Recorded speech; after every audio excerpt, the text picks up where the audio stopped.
E aí, rapaziada, seja bem-vindo no canal, se inscreva, deixa um like, um comentário, um dislike, uma sugestão também pro canal é sempre bem-vinda. Falar um pouco aqui do Flamengo, do Vitor Pereira, né, do VP, de uma posição que ele colocou o Thiago Maia, que deu algumas discussões aí com algumas pessoas, se foi lateral, se foi volante, se foi meia, se foi zagueiro, se foi centroavante, se foi goleiro.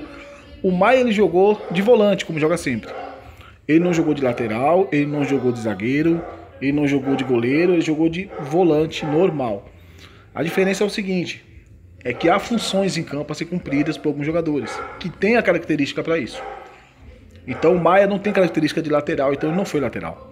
Ele apenas abriu uma lateralidade em campo para ser um elemento de um escape. Ali um desafogo. Os jogadores faziam uma pressão alta, pressionava o Fabrício, pressionava o Davi Luiz. O Maia era o jogador que recebia essa bola em liberdade para fazer, seja uma inversão de bola para o outro lado do campo, para o lado direito de campo, ou seja, para fazer uma jogada diretamente com Ayrton Lucas. Foi o que aconteceu bastante, essa jogada com Ayrton Lucas. Então quer dizer que o Maia era um lateral em si. Ele era um volante fazendo funções que era adequada a ele mesmo, que o treinador viu no treinamento, claro, que ele conseguia fazer essa função. No jogo de futebol, um jogador ele faz de uma, duas a três funções. Se assim esse atleta tiver a característica para fazer essas funções, ele vai fazer essas funções sem problema nenhum e vai entregar muito bem. Isso ao seu treinador, à sua comissão técnica, aos seus companheiros. Um jogador ele pode fazer a função que o Maia fez aqui na ponta, como você está vendo aberto, dando liberdade aos laterais, tanto ao Ayrton Lucas, tanto ao Varela, para fazer aquela linha de 5 em igualdade numérica lá na frente da equipe do Del Valle. Como também ele pode fazer uma função diferente na fase de construção, ele pode abrir para a lateralidade. Na fase de criação, no meio de campo, ali no centro, ele pode fazer uma função diferente, entrar por dentro e voltar a ser um volante realmente, mas trabalhando por dentro. E quando essa bola estiver na amplitude com os laterais, ele pode ser um elemento de surpresa na área também. E o Maia apareceu uma vez na área, se eu não me engano, ele apareceu uma vez ali pro cabeceio na área ali também, que a bola vai na trave, né, até, né?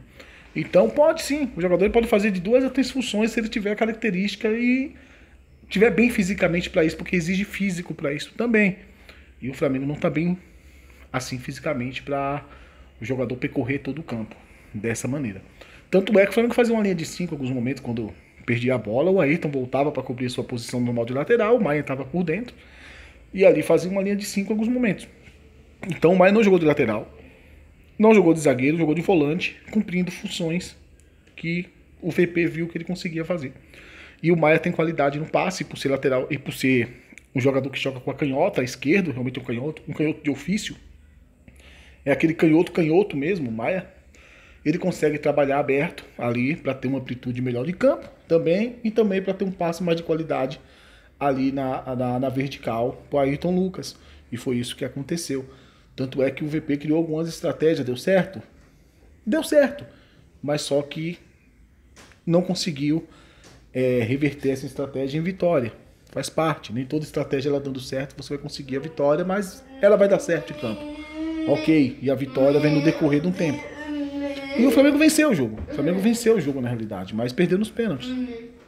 Então a estratégia deu certo, mas podia ser melhor? Poderia ser melhor, claro. Poderia ser melhor. Poderia ter criado algumas outras alternativas para que a equipe do Flamengo pudesse achar mais espaços contra a equipe do Del Valle. Uma das alternativas, um exemplo, seria o Maia realmente aí sim de lateral, um lateral fixo, que não saía para atacar, e você ter jogadores que quebrassem a linha adversária.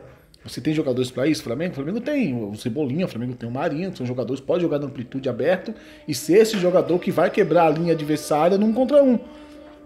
Aí sim você poderia falar que o Maia foi um lateral, fazendo uma função de lateral. Se o Ayrton não estivesse em campo, o Cebolinha entrasse no lugar do Ayrton e o Maia ficasse em campo ali fazendo essa posição do Ayrton. Aí sim seria um lateral ali improvisado, como foi no jogo contra o Botafogo, né? Ele colocou o zagueiro da base como lateral improvisado, ele jogando mais na lateralidade.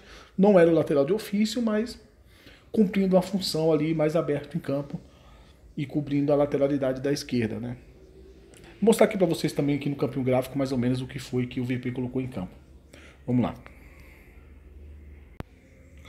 Na realidade, gente, o Flamengo se comportou dessa maneira. Esse era o desenho. Um lateral, o Thiago um volante, tinha o Ayrton Lucas como lateral, o Valera como lateral. Ok. Quando o Flamengo tinha a bola, que as coisas mudavam. Até por uma estratégia do Vitor Pereira. O que acontecia? O Flamengo tinha a bola, o Ayrton Lucas avançava, juntamente o Valera também, era colocado lá na frente. O Maia abria para amplitude, Fabrício abria também mais um pouco. E o Maia era esse jogador que tinha essa liberdade de receber a bola como esse jogador de escape. Lá em cima, no último terço do adversário, você viu o Flamengo fazendo uma linha de 5 também, uma igualdade numérica com o adversário. Em alguns momentos, essa igualdade numérica diminuía porque um dos adversários do Del Valle descia, um dos volantes, para fazer uma linha de 6. E aqui no meio central você tinha o Vidal e o Everton, que perdia um pouco na superioridade numérica. Você tinha 2 jogadores do Flamengo contra 3 do Del Valle. Mas ok, isso não surtia muito efeito, porque você tinha do outro lado o Maia livre. Se um jogador do Del Valle vai marcar o Maia, ele vai deixar uma igualdade numérica lá no último terço. Uma igualdade numérica no último terço não pode acontecer. O último terço sempre tem que ter uma superioridade numérica do adversário. Nunca uma igualdade ou uma inferioridade numérica. Aí você vai estar dando campo para o seu adversário que está atacando você. E os atacantes, querendo ou não, têm mais qualidade técnica que os zagueiros. Então você vai perder na técnica. E aqui era que o Flamengo fazia esse desenho para tentar ter superioridade sobre a equipe do Del Valle, que é uma equipe muito bem treinada. Uma equipe muito bem treinada, sabe o que faz em campo, já vem de anos com a filosofia, não é de agora. Então, é uma equipe muito bem treinada, tecnicamente abaixo, sim. O Flamengo é melhor, sim. As duas equipes estão passando o mesmo período de iniciação agora da temporada, sim. Mas o Del Valle tem a questão de um trabalho de longo prazo. O Flamengo são trabalhos interrompidos. Trabalhos interrompidos não te levam a nenhum lugar. Trabalhos interrompidos, ele vai queimando treinadores. Vai queimando os treinadores. São 6 treinadores que passam pelo Flamengo, já se eu não me engano, vocês podem me corrigir aí no comentário. E os treinadores são mandados embora. É os treinadores que são ruins ou quem contrata os treinadores que é ruim? É o que a gente tem que pensar.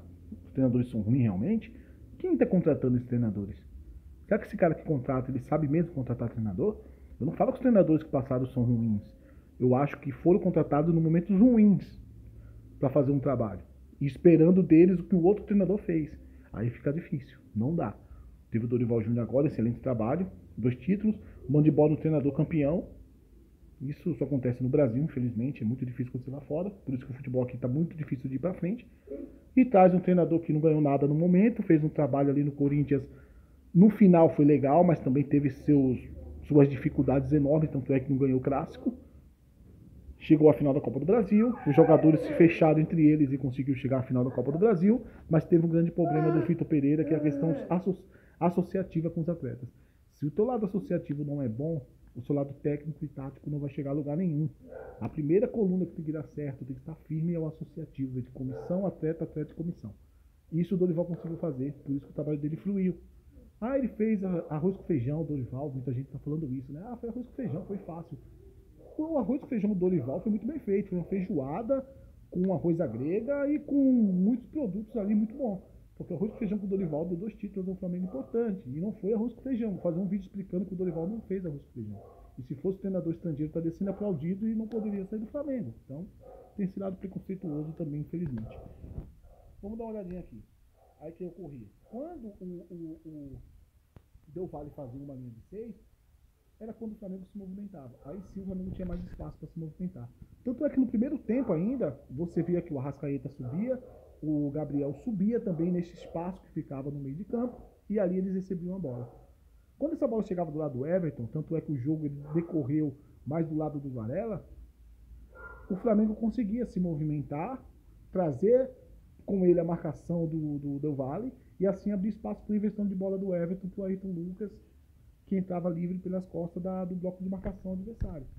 O que acontecia era mais ou menos isso, espaço no meio, o espaço era criado no meio, eu mostrei essa marcação, espaço no meio, o Flamengo se movimentava nesse espaço com o Gabriel e com a Arrascaeta, trazia uma superioridade, uma igualdade numérica central, e esse espaço era aberto para a entrada do Ayrton Lucas por trás da zaga adversária. Então foi uma estratégia que o VP treinou, criou para tentar achar espaços para assim chegar ao gol da equipe adversária. Mas o gol saiu no final, acabou sendo bem no finalzinho ali o gol da Arrascaeta, mas eu não acho que é motivo de crítica, eu acho que é a entrega tem que ser aplaudida e tem que ser alimentada.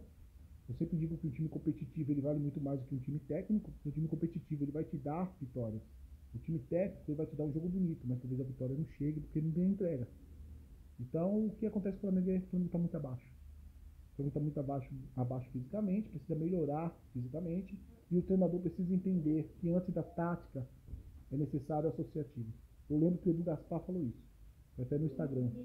O que faltava para o Arteta no Arsenal era o associativo com os atletas. Se esse associativo acontecesse, o Arsenal ia decolar. E realmente o Arsenal decolou com o Arteta depois de um tempo, começou a vencer, se deu bem. Então, é isso. Associativo é importante. É necessário que o VP tenha um lado associativo e essa imagem dele, que saiu do Corinthians, muito arranhada, ele consiga construir uma imagem melhor entre os atletas. Senão, realmente, o trabalho não vai fluir, ele vai cair logo. Não vai dar certo. Beleza? Esse é o vídeo. Espero que vocês gostem. Deixa um like, um comentário. Se eu quiser falar um pouquinho do Flamengo mesmo. E vou fazer outro vídeo falando do Dorival e também mais falando do VP. Aí não vai ter nada de tática, mais falando dos treinadores mesmo. Tá bom? Um abraço. Se inscreve aí no canal. Até a próxima.